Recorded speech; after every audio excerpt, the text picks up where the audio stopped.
जिला अस्पताल में घूम रहे दलाल भोले भाले लोगों से ऐंठ रहे हैं पैसे।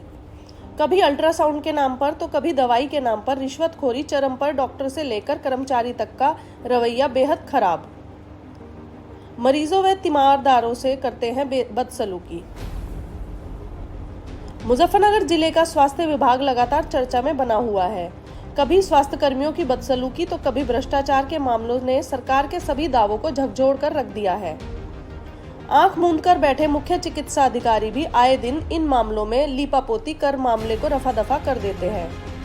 इनकी बानकी उस वक्त दिखाई दी जब गुरुवार को फूड पॉइजनिंग के शिकार एक पीड़ित परिवार से मिलने स्वतंत्र प्रभार मंत्री कपिल देव अग्रवाल जिला अस्पताल पहुंचे।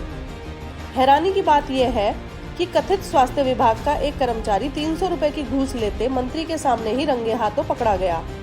मंत्री कपिल देव अग्रवाल ने इस पूरे मामले में कार्रवाई की बात कही है और सीएमएस को कार्रवाई के लिए निर्देशित किया है।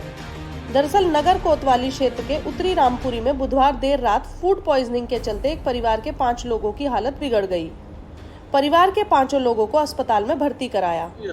हमारे शहर मुजफ्फरनगर के रामपुरी क्षेत्र में एक परिवार के खाने के कारण से भोजन में डिहाइड्रेशन हुआ, जिसके कारण से पूरा परिवार यहाँ हॉस्पिटल में एडमिट है और उनकी माँ, उनके पिता, उनके 2 छोटे भाई बहन यहाँ एडमिट है। उनको देखने के यहाँ पे आया हूँ।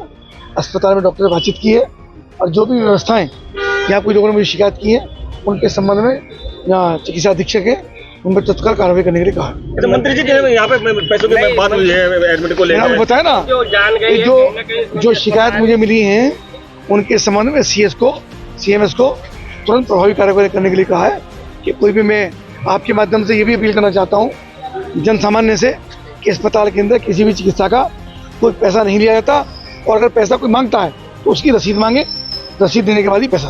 कोई और दिक्कत आती है तो उसकी हमको शिकायत करें, हमारे पदाधिकारी को शिकायत करें। एडमिट करने को मना कर देते हैं अगर पैसे अगर नहीं देते। ऐसा नहीं, कभी बेड नहीं होते, मान लो पेशेंट ज़्यादा होते हैं, बेड नहीं होते तो ये असुविधा होती है। फिर भी अस्पताल में किसी प्रकार की असुविधा होती है उसकी जिम्मेदारी हमारी सरकार की है।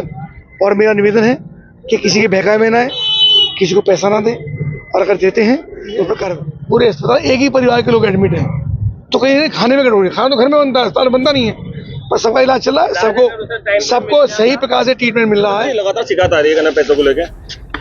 मैं बता रहा हूँ, अभी 3 से ज्यादा मैंने आपको बताया अभी कर्मचारी का पता लगेगा, कर्मचारी को जांच करने के लिए कहा गया है।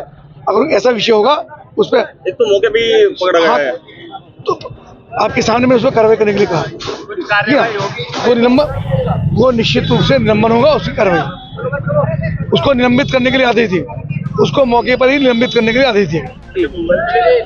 पीड़ित परिवार की मदद की जाएगी। अब कर रहे हैं, वहाँ पे परिवार में गया था, जैसा अनुमन्य होगा मैं गया हूँ वहाँ पे। वो हमारा बड़ा परिवार है, हम उसके साथ हैं। सुबह उठ करके मैं वहाँ पर परिवार पहुँचा हूँ। हमारा घर है, हमारा क्षेत्र है, हमारा परिवार है, उसकी लगातार मदद कर रहे हैं। आगे मंत्री जी अस्पताल में पहुंचे थे निरीक्षण के लिए, तीमारदार और मरीजों ने शिकायत की कि कुछ पैसे लिए जा रहे हैं भर्ती करने के नाम पे। एक युवक को पकड़वाया भी है। इस तरह की कार्रवाई 300 रुपए लिए जा रहे हैं।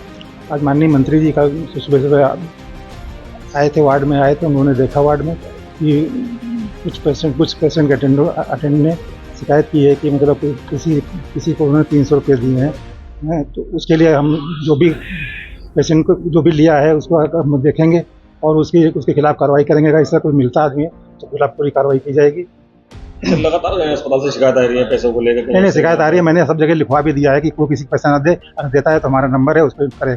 लेकिन लोग मतलब ना करके वो इस तरह से कहीं सुनने में आता था कि उन्होंने दिया है और ऐसा संदिग्ध व्यक्ति कौन है उसको उसकी पहचान करी जाएगी और उस हिसाब से पूरी कार्रवाई की जाएगी। और मंत्री जी से भी आश्वासन किया, कहा है मैंने कि पूरी जो भी संदिग्ध मिलेगा उसमें पूरी मंत्री जी भटक गए थे कि एक ही बेड पे तीमारदार 4-5 पेशेंट है। नहीं, उसके लिए मैंने भर्ती जब होता है, पेशेंट होता है, उसके लिए मैंने एक मरीज और एक उसका अटेंडेंट रहता है, उसका 5 सिस्टम मैंने लागू कर दिया है। लेकिन ये कुछ मतलब आ गए थे, सुबह आ गए थे तो उसको मैंने इस तरह से हटवा दिया, गार्ड से हटवाया। और इस तरह से एक पेशेंट के साथ एक मरीज ही हमारे यहाँ लगता है।